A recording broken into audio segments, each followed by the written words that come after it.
성도들을 변화시키는 거죠. 목적은 그들을 변화시키기 위해서. 그런데 우리 보수적이고 개혁적인 교회일수록 너무 성령을 의지하다 보니까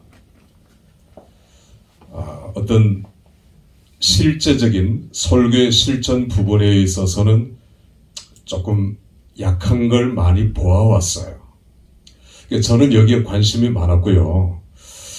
이 과목을 할 수 있는 자격이 조금이라도 이제 저한테 있다 이런 생각이 들어서 오늘 특강 제목을 이렇게 잡았습니다.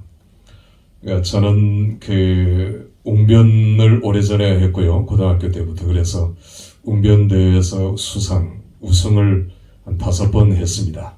5번 했다는 것은 한 수십 번 나가서 5번 우승한 게 아니라 5번 나가서 5번 다 우승을 한 거예요. 뭐 별로 한 사람만 놀래요. 하나님께서 그 은혜를 주시더라고요. 그리고 연극도 좀 했고요. 드라마 센터에서 일주일간 아침 저녁으로 그리고 전국 순회하면서 수십 번 공연을 했습니다. 그리고 연극 회원이고요. 연극회 회원이고. 그러니까 드라마 센터는 서울 예전이 안에 있기 때문에 서울 예전 학생들이 와서 구경을 해요. 다 배우가 될 지망생들이잖아요. 그러니까 보통 웬만한 사람은 그 무대에 세우질 않아요. 한국 최초의 원형 무대입니다. 무대가 이렇게 돌아가요. 절반으로 해서 아주 대단한 무대였죠, 옛날에는. 그리고 방송도 제가 좀 했고 아나운서 성우 좀 했고 부흥회도 한 20년 했고 설교학 물론 오랫동안 가르쳤고 부흥회도 수백 번을 했으니까 자격은 아마 조금 있는 것 같아요. 그리고 여기에 좀 관심이 많았어요. 어떻게 하면 우리가 보다 좋은 설교, 보다 좋은 설교자들을 배출할 수 있을 것인가. 우리가 보통 설교자라고 하죠. 설교자. 여러분과 제가 설교자입니다. 그런데 저는 설교 사역자라는 표현을 써요. 설교 사역자. 설교 사역자라는 말은 설교자보다는 조금 더 전문성이 필요할 겁니다. 설교를 전문적으로 하는 목사는 다 그래야죠. 부흥사도 다 그래야 되고요. 설교 사역자다. 그 다음에 이런 표현을 저는 쓰고 싶어요. 설교 치유자. 설교를 통해서 치유함을 얻는, 저는 이런 경험을 많이 했고 또 주문하고 있어요. 여러분들이 아멘 할 때 하나님께서 즉각적으로 치료해 주실 줄 믿습니다. 아멘. 그 말씀이 아멘 할 때. 그래서 우리는 치유자예요. 설교로 치유하는. 예수님께서 말씀으로 치유하셨잖아요. 말씀으로. 그러니까 우리도 예수님같이 말씀으로 전하면 그 말씀으로 아멘 할 때 예수님의 시대에 그런 믿음을 가진 사람들과 같은 믿음을 우리가 공유할 수 있다면, 그런 믿음을 가질 수 있다면 우리에게도 지금 얼마든지 그런 기적과 이적이 나타날 수 있다. 아멘. 그래서 우리는 치유자가 돼요. 치유자. 그런데 설교학에 있어서 제일 중요한 과목이 수사학입니다. 수사학. 요즘에는 수사학이라는 말을 안 하지 않습니까? 많이. 그 이유가 여러 갈래로 다 나뉘어져 버렸어요. 두 번째는 별로 필요하다고 사람들이 느끼질 않아요. 그래서 수사학이 약해져 버렸는데, 수사학이라는 말을 처음 쓴 사람은 아리스토텔레스입니다. 헬라 철학의 대가죠. 아리스토텔레스는 수사학이라는 책을 썼어요. 이 수사학의 책에서 수사학의 3요소, 이게 제일 중요합니다. 수사학의 3요소가 뭐냐? 첫 번째는 뭘까요? 로고스입니다. 우리 학교 이름이에요. 로고스예요. 말씀이죠. 말씀. 진리입니다. 진리. 그러니까 제가 성경적 3요소입니다. 성경적 수사학 3요소. 아리스토텔레스가 얘기한, 아리스토텔레스는 로고스를 진리라고 얘기했어요. 그러나 우리는 요한복음 1장에 로고스를 말씀이라고 번역해 놓고 있죠. 말씀입니다. 성경적 수사학, 첫 번째는 말씀이에요. 우리는 말씀을 전하는 자들입니다. 메신저죠. 두 번째는 파토스예요. 파토스. 파토스는 영어로 번역하면 패션입니다. 패션. 감정, 열정. 그러니까 내가 감정을 가지고 또 듣는 사람의 감성에, 듣는 사람의 감정에 호소하는 겁니다. 그래서 그들을 설득시키는 거예요. 그러니까 수사학은 사람을 설득하는 기술이에요. 기술. 이거 필요 없다. 성령만 받으면 되지. 성령의 감동함으로 전하면 되지. 뭐 그러면 할 말이 없습니다. 그런데 실력이 필요하거든요. 실력이 없이 성령의 도우심만 바란다면 이건 좀 이상한 거죠. 물론 성령의 역사를 우리는 믿고 순간순간 성령에 의지해야 돼요. 그건 100% 맞아요. 그러나 성경적 수사학의 3요소 두 번째는 파토스다. 파토스는 패션. 내가 열정 가지고 설교를 해야 되잖아요. 듣는 사람도 열정적으로 들어야 돼요. 이게 맞아야 돼요. 세 번째는 에토스예요. 에토스.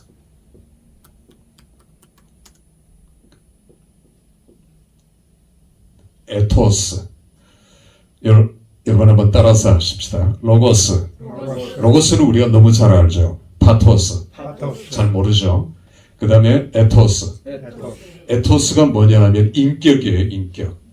설교자의 인격입니다. 설교자의 삶입니다. 설교자의 인격 에토스가 안 되어 있으면 위에 게다 거부가 돼요. 그러니까 설교가 거부가 됩니다. 그러니까 메신저가 삶은 지 멋대로 사는데 망난인데 영성이 전혀 없는데 설교만 잘한다고 받아들여집니까? 아니잖아요. 사실은 제일 중요한 게 에토스예요. 설교자의 인격. 말로 하는 설교, 말로만 하는 설교는 1년, 3년, 옛날에 3년이라고 그랬는데 지금은 1년도 안 될 겁니다. 그 이후에는 영성이죠. 영성. 인격이에요. 설교자의 삶이에요. 그 설교자의 삶이 있을 때에 로고스가 받아들여지는 거죠. 파토스도 받아들여지는 거죠. 자, 그러면 수사학은 제가 남을 설득하는 기술이라 했잖아요. 그러니까 설교를 우리가 하나님은 당신을 사랑하십니다. 하나님은 당신을 사랑하십니다. 그런데 이 앞에 끊으면 이 단어가 강조가 돼요. 강조를 할 수 있어요. 하나님은 당신을 끊어요. 사랑하십니다. 그죠? 강조가 되죠? 그러니까 설교할 때 이렇게 끊어 있는 법을 우선 훈련해야 합니다. 하나님은 끊으면 당신이 강조가 되잖아요.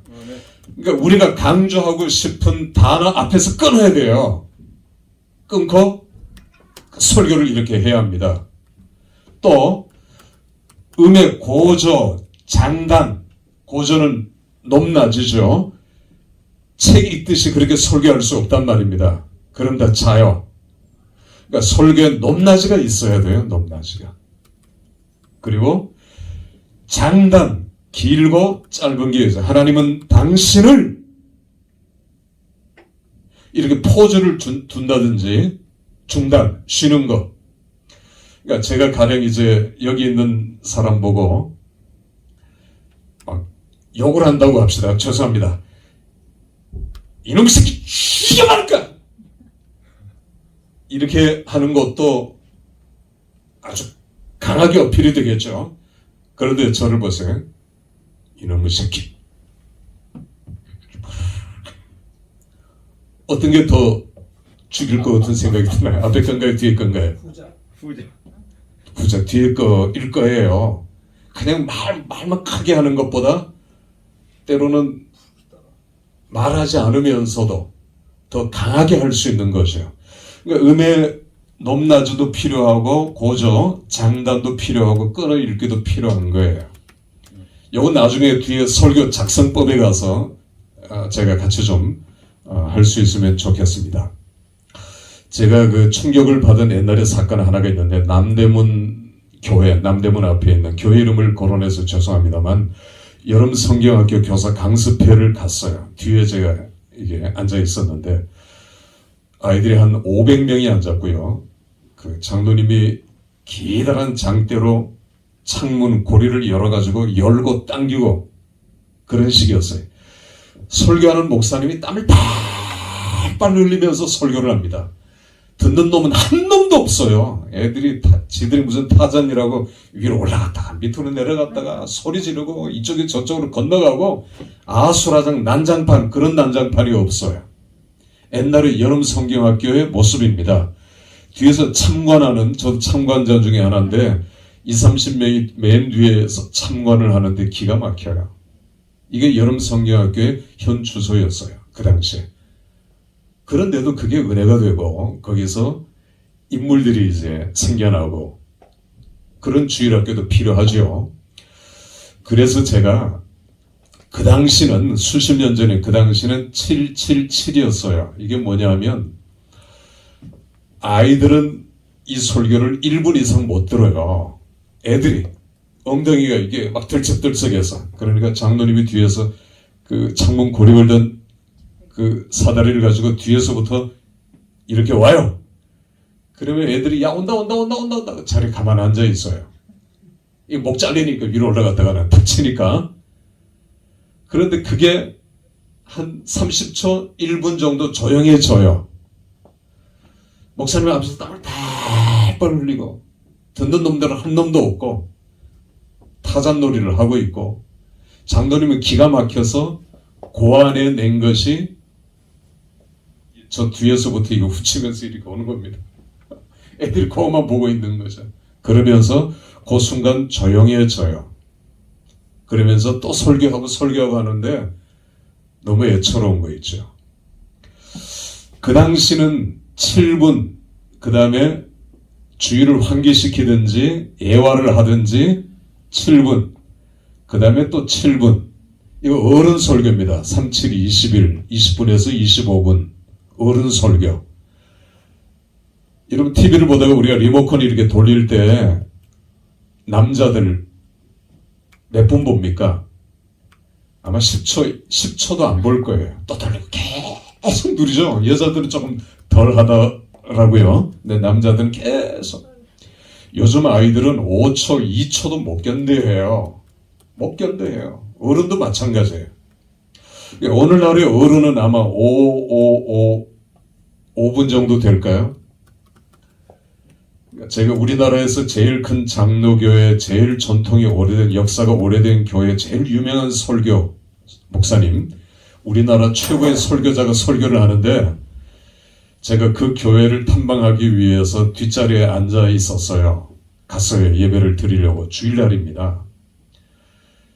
뒤에서 저는 설교자를 보고 설교를 듣는 것도 있지만 성도들의 모습을 살피려고 그 글을 논문 짧은 이제 아티클을 하나 쓰고 있었기 때문에 뒤에서 성도들의 설교를 듣는 모습을 봤어요.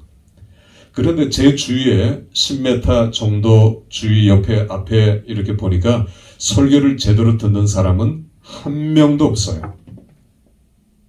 조금 과장된 걸까요? 그게 현 주소예요.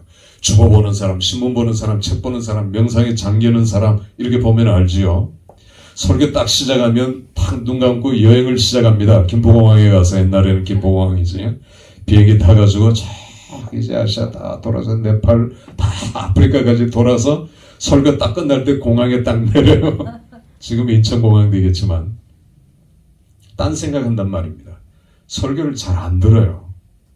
듣는 척 하지만 눈망울을 이렇게 보면은 아니지 않습니까?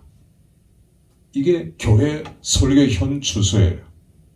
수사하기 필요해요. 수사하기. 자, 그런데 제가 생각할 때 수사하기 제일 필요한 과목이 관찰. 큐티 할 때도 관찰하죠. 한예종이라고 하는 학교 아시죠? 한국예술종합학교, 대학입니다. 좋은 학교죠. 오늘 한국의 대표적인 연예인들을 제일 많이 배출하는 그런 학교예요. PD들도 연기자들도 많이 배출하죠. 감독들도. 그런데 그 학교에 관찰 과목이 있어요. 관찰 과목이. 사람과 사물과 사건을 관찰하는 훈련입니다.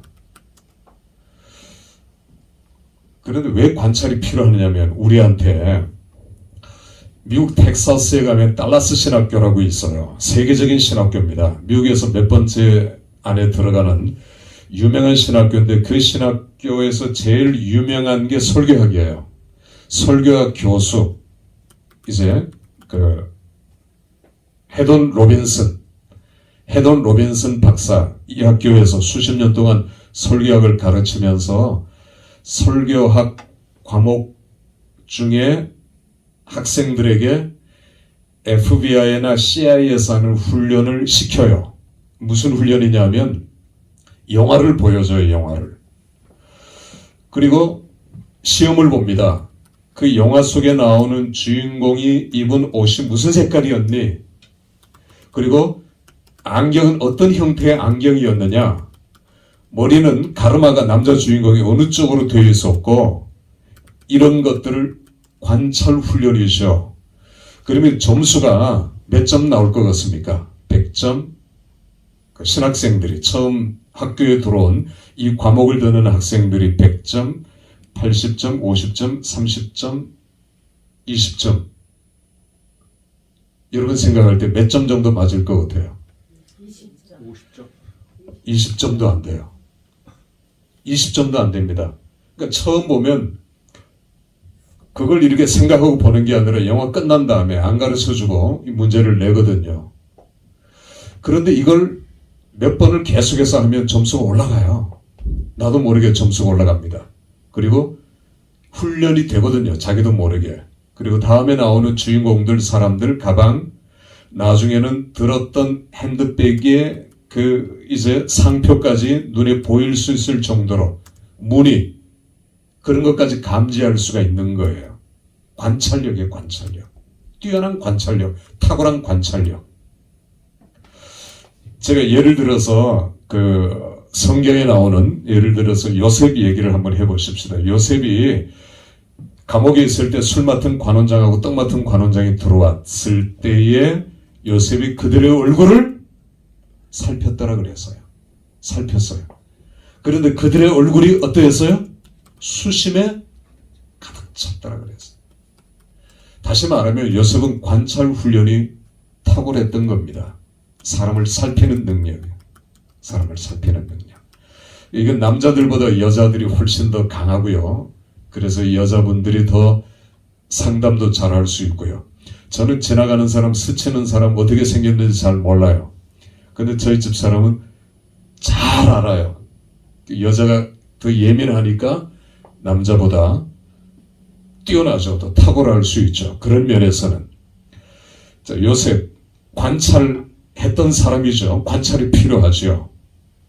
제가 이런 얘기를 종종 하는데 드보라 선지자 그때 군대 장관이 바락이었습니다. 바락 축복이라는 말인데 다볼산이 이렇게 바가지 엎어놓은 것 같이 생겼어요. 이 다볼산에 이제 그 유대인들이 숨어 있다가 바락이 내려가라 하니까 안 내려가죠. 그런데 메론 물가의 전투입니다. 이름이 메론 물가의 전투. 여기 시스라의 병거 900승. 어마어마합니다. 요즘 말로 말하면 탱크죠, 탱크. 그 시대.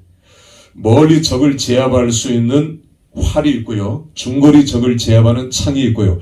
단거리 적을 제압하는 칼. 그리고 바퀴 옆에 달린 날카로운 칼이 붙어 있죠. 바퀴 옆에. 보병이 있는데 지나가 버리면 수십 명 그냥 다 죽어버립니다. 멀리서부터 던지고 쏘고 하는데 앞은 가로막혀 있고요. 그걸 어떻게 제압을 합니까? 그런 철병거 900승이 있어요. 내려갈 수 없죠. 내려가면 다 죽으니까, 밥이니까. 드보라가 명령합니다. 하나님의 이름으로. 하나님이 우리와 함께 하신다는 거죠. 내려가라. 내려갑니다. 기도하고 내려가죠. 그런데 간밤에 비가 왔어요. 이 메론 물가가 범람하면서 이 마차의 수레바퀴가 다 물에 진흙에 박혀 있는 겁니다. 공격 명령이 떨어지자 얘들도 공격하고 수레바퀴에서 나오지 않죠. 이건 뭐 자기들끼리 뒤엉켜버리는 겁니다. 그러자 맹수같이 달려들어서 적들을 다 전멸시켜 버렸어요. 여러분, 이렇게 주일학교 우리가 설교할 때 이렇게 설교하잖아요. 이 관찰입니다, 관찰. 그런데 이렇게 설교를 들어본 적도 없고 듣지도 않죠. 제가 이렇게 설교하면 현장에 있는 것 같잖아요. 마치 그림으로 보는 것 같고요.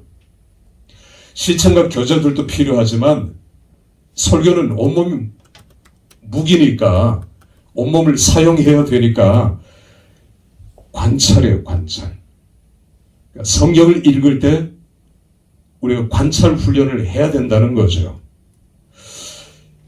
요거는 우리가 다른 과목으로 성경 해석학이라는 과목이 있습니다. 제가 맛보기만 몇 개를 보여주면, 아까 설교하실 때 목사님 그 점진적 설교 방법이라 했는데 그것도 수사학입니다. 수사학은 잘 전달하기 위한 방법이기 때문에 반복해서 하는 것도 수사학이고요. 점진적으로 설교하는 건 아주 훌륭한 수사학이죠.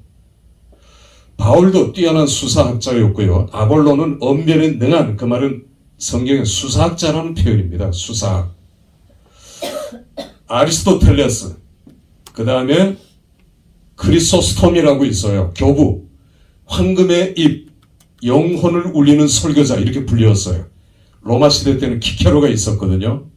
다 수사학자입니다. 옛날에 칼빈 다 수사학자예요. 루터, 우리가 그걸 알아야 되거든요. 그런데 수사학에 있어서 제일 중요한 것 관찰 훈련, 관찰이라 했는데 성경은 제가 지난번 특강할 때 줌 앤 클로즈업 기법이라 했습니다. 혹 기억나실 텐데 성경은 줌 앤 클로즈업 기법으로 되어 있어요. 아까 우리 특강하신 목사님이 요한계시록 100번, 200번 읽는 거 소용없다. 소용없지는 물론 않겠지만 성경은 줌 앤 클로즈업 기법으로 되어 있거든요.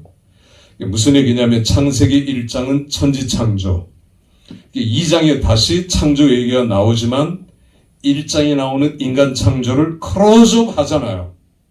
그죠? 처음에는 넓게 했다가 그 다음에는 좁히는 거죠.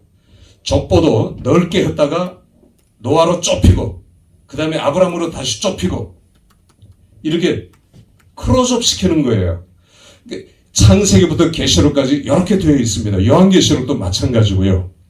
처음엔 이렇게 보여주다가 그 다음에 천국에 있는 모습 7장 그리고 14장, 그죠? 7장보다는 14장이 더 클로즈업 되어 있는 거죠. 7장은 이 땅에 있는 우리, 요한계시록 14장은 천상에 있는 우리, 그죠? 여기에 있는 우리가 저기 있는 거잖아요. 그러니까 줌 앤 클로즈업 기법이에요. 성경 창세기부터 출애굽기까지. 출애굽도 그렇게 시작해요. 레위기 다 뭐 100%는 아니겠지만 그런 식으로 시작을 해요. 그러니까 이걸 알고 우리가 성경을 읽으면 더 자세하게 관찰할 수 있겠죠. 두 번째는 처음에는 거시적으로 나와요. 성경이 비슷하지만 조금 다르죠. 그 다음에는 미시적으로 나와요. 이게 성경 기록 방법이에요.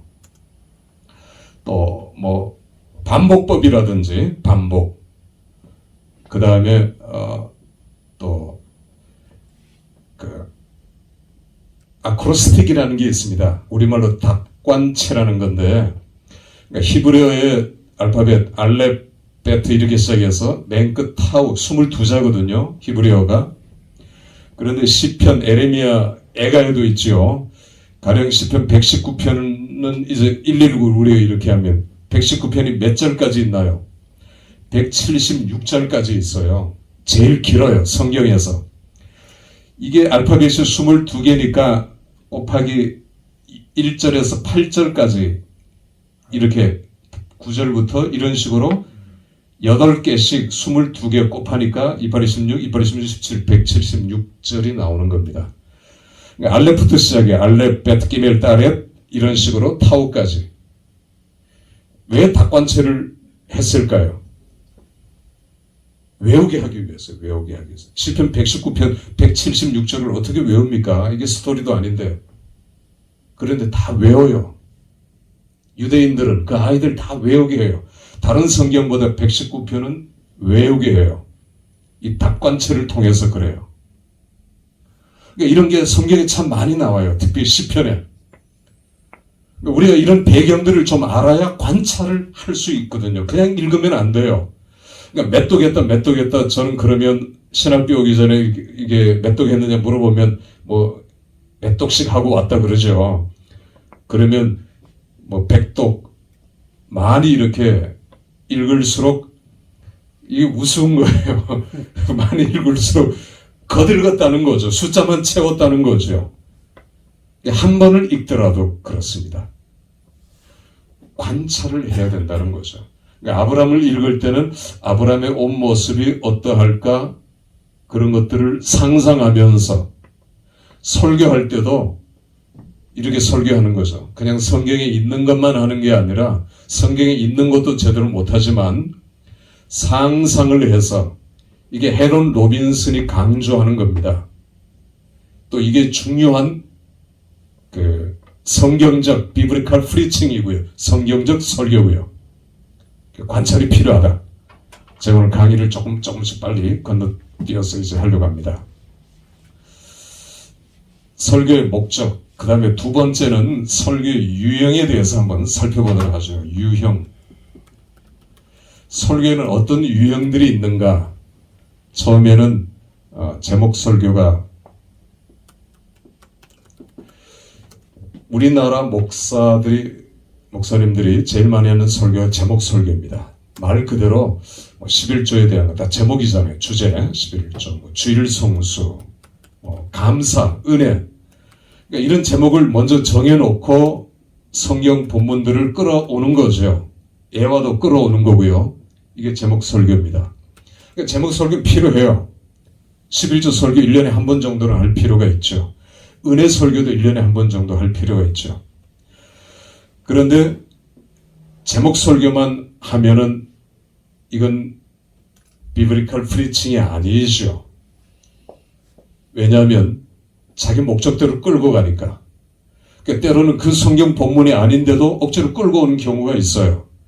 하는 사람이나 듣는 사람이나 매너리즘에 빠질 수 있고요. 듣는 사람은 나중에는 신뢰가 잘 안 돼요. 어떤 목사님은 사회 정의 구현 이런 제목을 걸고 계속 설교를 하는 겁니다. 좀 사회 구원에 앞장서는 목사님이죠. 그러니까 설교 한두 번은 들을 만한데 계속 그 설교를 하니까 이건 아니거든요. 그러니까 제목 설교만 할 수는 없어요. 그래서 본문 설교가 필요합니다. 본문 설교는 본문을 한 섹션 본문을 정해놓고 하는 설교죠. 본문 설교는 그 본문을 이탈하진 않아요. 본문을 벗어나진 않죠. 저는 오래전부터 창세기 1장부터 요한계시록까지 하루에 한 장씩 새벽기도 설교를 했어요. 한 2년에서 2년 반 정도 걸립니다. 이걸 10번 이상 했어요. 그러니까 성경을 많이 알 수 있을까요? 없을까요? 많이 알죠. 이렇게 해서 6번, 7번 정도를 28이 16 더하면 20한 5년 맨 처음부터 한 건 아니지만 어느 정도 지나서 이렇게 했어요. 그러니까 성경 아무데나 펴도 설교할 수 있죠. 어떤 장도 설교가 가능한 겁니다. 이렇게 창세기부터 계시록까지 한번 하고 나면 성경에 대한 지식이 자기도 모르게 굉장히 자라나는 겁니다. 저는 다 써요.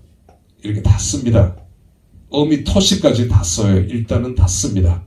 설교 작성법 갈 때 더 자세하게 설명을 하겠습니다만 끌어읽기 때로는 표시를 다 하죠. 처음에는 지금은 안 합니다만은 띄워 쓰기 때로는 그 용지 앞에다가 써요. 천천히 말을 하다 보면 자꾸 빨리 하기 쉬우니까 천천히 계속 그 다음 페이지에도 천천히 때로는 이렇게 표시를 해서 강하게 이 훈련을 계속 몇십 년을 해왔어요. 노력이 없이는 물론 안 되겠죠. 자, 본문 설교가 필요합니다. 세 번째는 강해 설교. 아까 제가 그 비브리칼 프리칭이라고 했죠. 강해 설교를 처음 얘기한 사람이 헤론 로빈슨입니다. 이 사람은 정말 탁월한 설교학자고요. 이 강해 설교라는 제목이 미국의 250개 정도의 신학교에 교재로 채택이 돼 있어요. 현재 강해 설교. 우리나라도 출판사마다 이름이 조금씩 다르게 성경적 설교, 뭐 강해 설교 이런 식으로 번역이 돼서 나왔습니다만은 신학생들은 필독 씁니다. 헤돈 로빈슨의 강해 설교 이렇게 나와 있죠. 생명의 말씀사에서 또 다른 출판사에서도 많이 나와 있지만 강해 설교, 강해 설교의 본문 구성 이런 것도 우리가 나중에 물론 배울 시간이 있겠죠. 그러니까 오늘 한국 교회 많은 설교자들이 강해 설교를 추구합니다. 또 강해 설교가 성경적 설교라는 걸 알고 있고요. 그렇게 해서 강해 설교를 하죠. 그 다음 네 번째는 내러티브 설교입니다. 저는 이게 참 매력이 있어요. 왜냐하면 성경은 내러티브입니다. 이야기책, 이야기. 창세기부터 이야기잖아요. 이야기체로 되어 있어요. 여러분들 옛날에 주일학교 아이들한테 이야기체로 설교할 때는 안 보고 하잖아요. 원고 안 보고. 아이들이 집중하죠. 이렇게. 왜? 재밌으니까. 스토리텔링. 내러티브로 하니까 내러티브 설교. 그래서 내러티브 설교. 그러면 저한테 질문을 할 겁니다. 시편은 그러면 내러티브가 아니지 않습니까? 시편도 내러티브입니다. 시적으로 함축된 언어니까 배경, 시편을 공부할 때는 배경이 제일 중요해요. 배경을 모르면 문해적 해석, 문학적 해석밖에 안 돼요. 그러니까 시편도 내러티브입니다. 배경이 있기 때문에 어떤 배경 속에 다윗이 뭐 지금 그 이제 기가 막히더라, 뭐 죽게 되었더라, 그 배경들이 다 있거든요. 그걸 찾아내야 돼요. 내러티브 설교, 이야기체로 되어 있기 때문에 우리 권정환 목사님이 이제 교수님이 내러티브 설교를 하시더라고요. 그래서 이제 조금 제가 조언을 했습니다만은 참 훌륭한 설교죠. 탁월한 설교자가 될 가능성이 충분히 있죠. 그 내러티브 이야기인데 1인칭 내러티브, 헤돈 로빈슨은 1인칭 내러티브를 강조합니다. 내 얘기, 주제가 납니다. 나. 우리가 성경을 보면 창세기 1장 1절에 하나님이 이렇게 주어가 되어 있잖아요. 그 다음에 아담이 이렇게 나올 때는 인간은 꼭 타락한다고요. 넘어지고. 아브라함이 이렇게 할 때는 반드시 넘어져요. 여호와께서, 여호와는 그럴 때 다시 회복되는 장면들을 보여주고 있어요. 주제. 내러티브, 1인칭 내러티브, 자기 얘기해야 되는 거예요. 3인칭 내러티브, 남의 얘기하는 거는 별로 설득력이 없어요. 그러나 그것도 좀 괜찮긴 해요. 신선해요. 그러나 내 얘기하면 사람들이 집중해서 들어요. 그 사람에 대한 얘기를 하고 있으니까 1인칭 내러티브가 참 중요해요. 요즘에는 설교할 때 예화를 사용하면 성도들이 예화를 검색합니다. 틀린 걸 잡아내요 또. 그리고 그 예화에 어떤 그 감동이 없어요. 다 알아요. 그리고 치면 다 나와요. 남이 다 아는 예화. 그런 예화를 하지 말고 자기 얘기를 하라는 거죠. 자기가 경험한 것들이 얼마나 많습니까? 지난 일주일에 일어났던 얘기를 설교 초입부에 도입을 해도 좋아요. 중간에 해도 물론 좋겠고요. 1인칭 내러티브, 자기 얘기를 하라는 것입니다. 남의 얘기를 하는 것 별로 효과가 없어요. 설득력도 없고요. 자, 그 다음에 내러티브 설교 다음에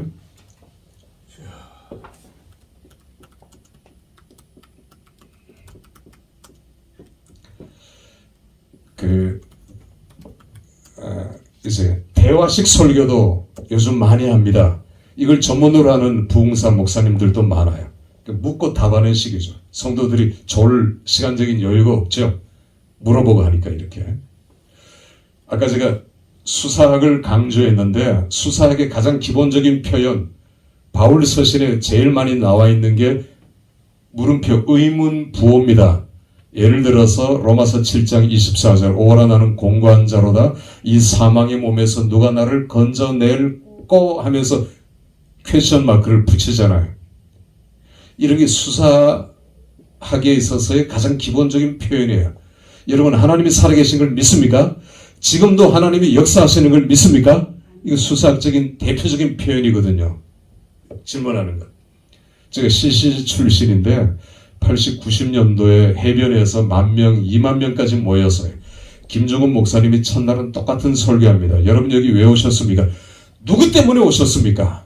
그러면 학생들이 다 예수 그리스도 그런다고요. 그러면 여러분 왜 공부하십니까? 예수 그리스도. 여러분 왜 결혼하려고 하십니까? 예수 그리스도. 여러분 왜 직업을 가지십니까? 예수 그리스도. 그 질문을 30번 정도를 계속해서 해요. 그러면 아이들이 그 예수 그리스도라는 대답이 점점 커져요. 이걸 고조시킵니다. 이분이 나중에는 그냥 그 하면서 여러분 돈을 벌어서 누구를 위해서 쓰겠습니까? 예수 그리스도. 수사학적인 설교는 그분은 탁월한 설교가예요. 근데 그런 수사학적인 표현을 자주 써요. 아까 제가 얘기할 때 반복 표현도 자주 쓰고요. 끊어읽기 강조도 자주 하고요. 고적. 물론 대화도 수사학적인 표현이죠. 이런 것들을 우리가 자꾸 좀 개발하고 사용하자는 겁니다. 설교를 책 읽듯이 그렇게 할 수는 없잖아요. 웅변식 제가 웅변했다고 했죠. 웅변할 때 이걸 치면은 감점입니다.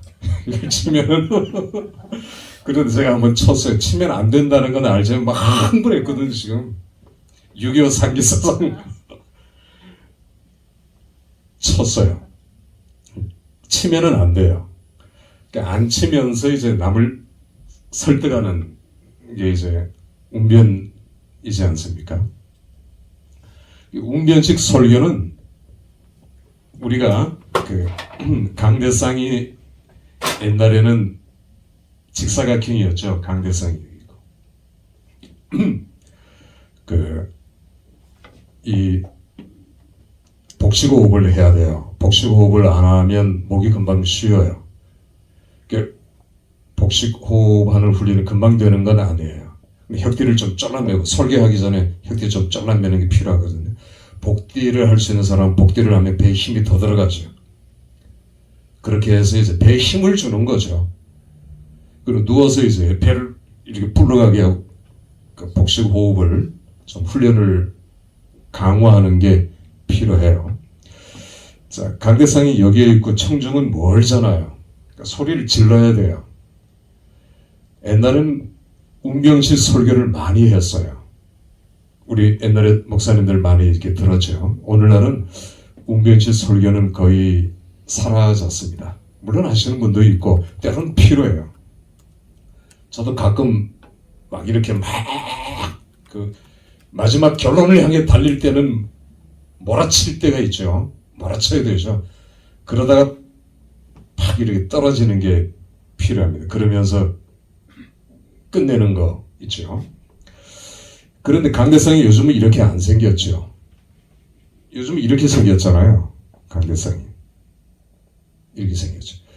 요즘은 마이크 시설도 음향 시설도 잘 되어 있으니까 크게 소리를 지르면 귀가 따갑고 사람들이 귀를 막고 더 안 들으려고 해요. 시끄러워요. 소음이에요. 소음. 그래서 요즘 설교는 부드러운 설교, 조용한 설교, 그런 설교들을 많이들 원해요. 만약에 우리가 지금 방송하는데 계속 지금 웅변식으로 뭐 강의를 하고 설교를 한다 하십시다. 그럼 계속 볼륨 줄일 거예요. 볼륨을. 그리고 안 본단 말이에요. 그런데 요즘 미국은 제가 미국 얘기해서 그렇습니다만 타원형 강대상이 많이 등장합니다. 큰 교회일수록. 원고를 안 보고 하죠. 물론 이 얘기 제가 뒤에 하겠습니다만 청중이 사방에 있으니까 돌아가면서 이쪽 보고 설교하고 이쪽 보고 설교하고 이 타원형 강대상이 자꾸 늘어나요. 또 개척교회에서들 많이 사용하는데 여기 앉아 있고 여기도 교인들이 이렇게 앉아 있어요. 이건 좀 신선한 겁니다. 이게 대화식으로 할 수도 있고요. 참 좋은 개척교회에서는 20명, 30명 안팎은 이렇게 해도 좋은 공간, 좋은 모습이 될 수도 있겠죠.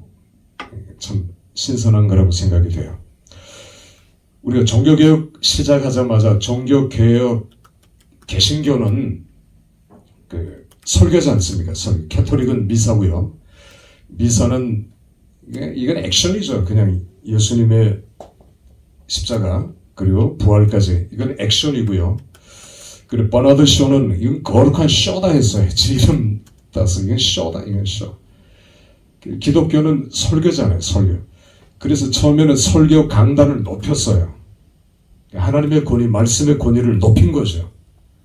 지금은 낮아지잖아요. 계속 이렇게 거의 수평 이렇게 낮아져요. 낮춰지는 거죠. 웅변식 설교는 오늘날은 좀 그렇습니다. 그 다음에 상담 설교도 최근에 많이 등장해요. 이것도 치유가 되는 거죠. 그러니까 예를 들어서 내가 어떤 성도를 이렇게 상담했는데 하면서 그 성도들에게 감정이입이 들어오는 거죠. 똑같은 경우를, 비슷한 경우를 당한, 왜 그런 설교하시는 분 이제 있죠. 본인이 이혼의 아픔을 겪었으니까 그걸 통해서 그런 성도들이 은혜를 받는 경우가 이제 많이 있는 거죠. 상담 설교를 그분은 많이 하셔요. 여자 목사님, 뭐 대략 떠올릴 수 있을 것입니다. 치유 설교도 마찬가지고요. 그러니까 저는 설교할 때마다 이걸 늘 염두에 둬요. 치유. 옛날에 조영기 목사님이 그런 표현을, 액션을 많이 취하셨죠. 이 중에 뭐 간질병 환자가 2명이 있습니다. 그 사람은 그 설교에 진정으로 아멘 할 때 자기의 병이 떠나간 거예요. 그 자리에서. 얼마든지 일어날 수 있는 사건입니다. 그런 것들을 우리가 하자고요. 하자. 그냥 설교하지 말고. 어떤 목사님은 아무리 설교해도 성도가 변화 안 됩니다. 그럼 뭐하러 설교합니까? 100명 중에 1명이라도 변화될 것을 우리가 믿고 설교해야 되죠. 자, 그 다음에 공간이 없어서 이거 제가 외우는 방법이니까 이렇게 합니다. 이제 이는 인문학 설교. 인문학 설교도 필요해요. 그러나 1년 365일 계속 인문학 설교를 하면 안 돼요. 인문학은 인본주의예요. 인본주의. 우리가 물론 세상적인 어떤 유명한 소설가 또 유명한 작가 그런 사람을 인용할 수도 있고 책도 인용할 수도 있겠지만 그게 목적이 되면 안 되잖아요. 수단이 되어야 되죠. 목적과 수단이 바뀌어버리면 안 되죠. 그런데 인문학 설교는 그게 목적이 바뀌어서 버리는 겁니다. 예수 그리스도보다 인문학이, 인본주의가 앞서는 거죠. 인본주의 설교는 하면 안 되는 거죠. 교훈적 설교,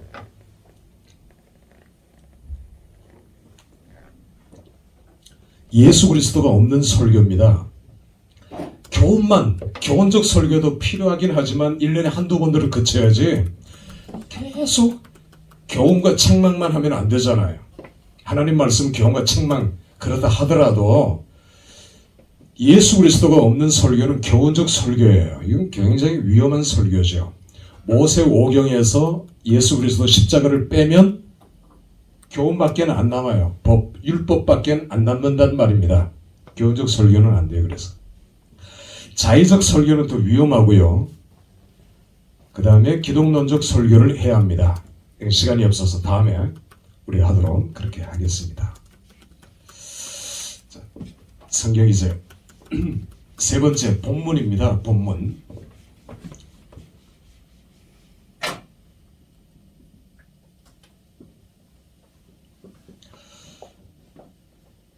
본문, 설교 작성법. 설교를 작성할 때 어떻게 작성하는가?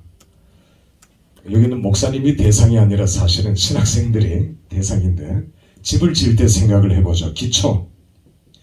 기초는 개혁신학입니다. 우리는 개혁신학이죠. 개혁.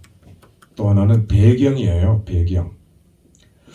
우리가 이 설교를 할 때 제일 먼저 저는 역사적인 배경을 먼저 찾으라고 얘기합니다. 배경 없이 설교를 한다? 아까 제가 얘기한 문해적 설교, 문해적 해석밖에 안 돼요. 문법적 해석밖에는 안 됩니다. 배경이 제일 중요해요. 제가 신학교에서 학생들을 가르치면서 학생들이, 아니 목사님들도 모르는 부분이 있어요. 포로전 선지자와 포로전 선지자, 포로 후 선지자를 구분을 잘 못해요. 그리고 설교를 그냥 합니다. 이사야부터 에레미야, 에스겔 쭉 말라기까지 배경을 알아야 돼요. 그러면 더 정확한 설교를 할 수 있고 정확한 성경 해석을 할 수 있는 것입니다. 포로 이후의 선지자는 스가랴, 학개, 말라기 3명이죠. 3명. 그 나머지 선지자는 포로 전 선지자예요. 바벨론 포로 전과 포로 후는 굉장히 달라요. 모든 게 다 달라요. 그런데 이걸 모르고 설교를 해버리거든요. 그러니까 이건 잘못된 거죠. 배경을 모르면 안 된다는 것입니다. 먼저 배경을 이해해라. 제 블로그에 하루에 한 300명씩 들어오는데 오늘 아침에도 검색해 보니까 제일 많이 검색하는 게 배경이에요. 배경. 하박국서의 배경. 그거는 뭐 거의 한 3,000번 전체. 그러니까 굉장히 많이 들어오는 거죠.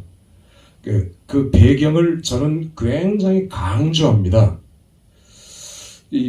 그래서 많이들 관심을 가지고 들어오는 것 같아요. 하박국서의 배경이 뭐 변동이 없는 몇 년 동안 계속 그게 1위더라고요. 1위. 여러분 이제 시간 있으면 하박국서의 배경 치면은 아마 제 블로그가 나올 것 같습니다. 기초고요.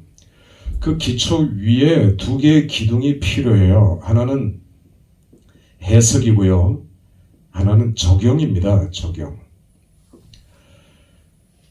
해석은 주석을 빌리면 되죠. 주석의 힘을 빌리면 되고요. 30분이 되면 눈이 제가 잘 안 보여서 표시를 좀, 손을 좀 들어주십시오. 30분에 맞춰야 되니까요. 적용. 적용을 잘못해버리면 큰일 나죠. 올바른 해석과 적용이 두 개의 큰 기둥이고요. 이 기둥이 돼 있으면 창문이 필요해요. 창문이 뭐냐 하면은 예화예요. 예화. 근데 오늘날은 집을 지을 때 창문이 크지 않습니까? 예화를 길게 하거나 예화의 초점을 너무 맞추면 안 돼요. 그러니까 집은 집이지만 현대식 집같이 온통 유리창만 하는 집도 있잖아요. 예화를 시작해서 예화로 끝나는 설교자도 많이 있다고요. 붕에는 뭐 더 마찬가지 그렇고요. 그러나 창문이 너무 많으면 안 된다. 창문이 너무 커도 안 되고 너무 적어도 안 돼요. 아까 나의 얘기에 내 얘기는 사람들이 듣고 싶어 해요. 설교자의 그 얘기를 듣고 싶어 해요. 저 사람이 누군가를 알고 싶어 해요. 예화가 필요해요. 지붕은 예수 그리스도예요. 예수 그리스도를 결론을 맺지 않으면 비블리컬 프리칭이라고 할 수가 없어요. 모든 설교의 결론은 예수 그리스도입니다. 아멘. 자, 이게 설교가 그 다음에 내용을 어떻게 채워나가느냐는 건 다음 우리가 공부할 과목에 있고요. 자, 이 설교가 완성이 됐으면 외워야 돼요. 외워야 합니다. 여러분들이 꼭 저같이 할 필요는 없어요. 제가 토시, 어미까지 다 쓴다 했죠. 그리고 이걸 A4 용지 한 장에다가 요약을 해요. 여러분 외우려면 한 300번, 1000번 정도를 읽어도 안 될 겁니다. 그 가수들이 리허설을 몇 번 하는지 아십니까? 곡을 취입할 때 100번? 1000번? 1000번 이상 한대요. 1000번 이상 하고 그 곡을 녹음을 한답니다. 물론 우리가 설교를 그렇게는 할 수는 없지만, 그렇게 또 준비하기도 시간적인 여유가 없지만 적어도 몇백 번은 읽어야 되겠죠. 읽을 때 아까 얘기한 대로 끊어 있는 표시, 이 훈련들이 필요하거든요. 여기다가 이제 쓰고 동그라미 표시하고 밑줄도 긋고 저는 뭐 별짓 다 했어요. 그렇게 설교를 만든 다음에 A4 용지로 요약해라. 그 다음에 외울 때는 대제를 보통 3개 이상 두면은 성도들도 못 외워요. 그러니까 3개 정도, 4개까지 괜찮겠죠. 혹은 내러티브 설교는 대제가 없어도 괜찮아요. 돼지가 없는 게 사실은 더 좋기도 합니다. 돼지, 그 다음에 소 제목, 그 다음에 키워드겠죠. 자, 이런 식으로 가령 처음에 외울 때는 한 달이 걸린다 합시다. 한 달. 두 번째 설교 외울 때는 보름 좀 짧아져요. 세 번째는 2주. 그 다음에 한 주. 점점 짧아집니다. 설교를 외워서 아이 컨택을 해야 되겠죠. 강의도 마찬가지고 설교는 더 말할 필요도 없습니다. 그냥 책만 읽거나 아래를 보거나 이렇게 해서는 안 되겠죠. 무조건 외워라. 적어도 성경 요절, 성경 본문, 여러분이 알고 있는, 외우고 있는 요절이 아무리 못 외워도 50개, 100개, 30개 이상은 다 될 거예요. 그걸 한번 추려보셔요. 그리고 설교할 때마다 인용을 하셔야 돼요. 비슷비슷한 게 있을 때는 자꾸 끌어들여야 됩니다. 그러면 설교를 인용하면, 하나님 말씀을 인용하면 설교자가 더 힘이 나죠. 그 말씀에 능력이 있으니까. 듣는 사람도 물론 마찬가지고요. 그런데 외운 설교는 죽을 때까지 해요. 외운 본문은, 귀절들은 외울 때까지, 내가 죽을 때까지 써먹는다고요. 이거 얼마나 좋습니까? 매력적인 거잖아요. 이렇게 하셔야 돼요. 그 노트 몇 장에 내가 외우고 있는 것, 그 다음에 또 물론 더 외워도 좋겠지만 저도 수십 년 외우고 있는 것들 재산이죠. 그걸 설교할 때 계속 끄집어내는 겁니다. 이렇게. 저는 영어 설교도 어떻게 해서 영어 설교를 할 수 있었느냐 하면 영어 성경 본문을 외웠거든요. 군대 갈 때 영어 성경 가지고 가가지고 이제 화장실에서 냄새가 얼마나 납니까? 거기서 이제 외웠어요. 네, 그게 영어 설교를 할 수 있게 된 힘이었습니다. 본문을 많이 외우고 있으니까. The next day he saw Jesus coming toward him and said, Behold the Lamb of God who takes away the sin of the world. 세상 죄를 지고 가는 하나님의 어린 양이다. After he becomes a man who ranks before me, for he has before me, I myself did not know him, but for this I came baptizing with water. 이제 제가 머리가 좋다 이게 아니라 외우면 힘이 나잖아요. 내 속에 은혜가 넘치고요. 그러니까 내가 알고 있는, 외우고 있는 영어가 아니라 우리말 성경 요절, 이걸 평생 쓸 수 있는 거다. 계속 성경 속에다가 집어넣는 겁니다. 계속 그걸 사용을 하고요. 교인들은 몰라요, 잘. 지금 오늘 설교 중에 내가 한 5개 성경 요절을 이제 들려줬다 하면은 그 다음 주에 기억 못 합니다. 우리 목사님 성경 많이 한다. 이제 여기에 요즘 성도들은 이제 책 읽은 것 조금 들려줘도 그 내용을 조금 얘기해 주는 걸 참 좋아해요. 더군다나 이런 지식을 많이 탐구하는 성도들은 더 그렇죠. 근데 우리가 책을 읽을 시간적 여유가 없잖아요. 그러니까 서평이 참 중요합니다. 서평은 읽어라. 서평. 그것도 안 되면 목차라도 읽어라. 그것도 안 되면 제목하고 저자, 그런 식으로라도. 저도 보통 서점에 가면 몇 시간씩, 요즘은 잘 갈 기회가 없지만 몇 시간씩 읽으면서 우리 목사님들은 다 어느 정도 속독을 할 겁니다. 속독. 지금 시계가 어떻게 되는지 잘 안 보이는데 몇 분 남았나요? 10분. 지금 10분입니까? 10분 남았어요. 10분 남았습니까? 더 내고 가요. 할 수 없어요. 그래, 끝내야 되겠네. 자, 그러면 외우는 법 이렇게 폼이 있어야 돼요. 폼.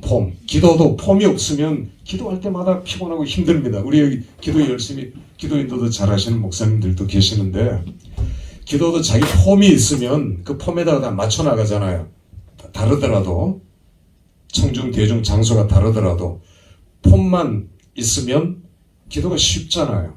설교도 마찬가지예요. 내 설교, 내 폼이 있어야 돼요. 이거 없으면 남의 설교 계속 본다. 한계가 있거든요. 인터넷으로 뽑아가지고 설교 그냥 하시는 분도 계셔요. 잘못된 거거든요. 시간이 있으면 다음 기회에 하도록 오늘 시간이 촉박해서 마치도록 하겠습니다. 감사합니다.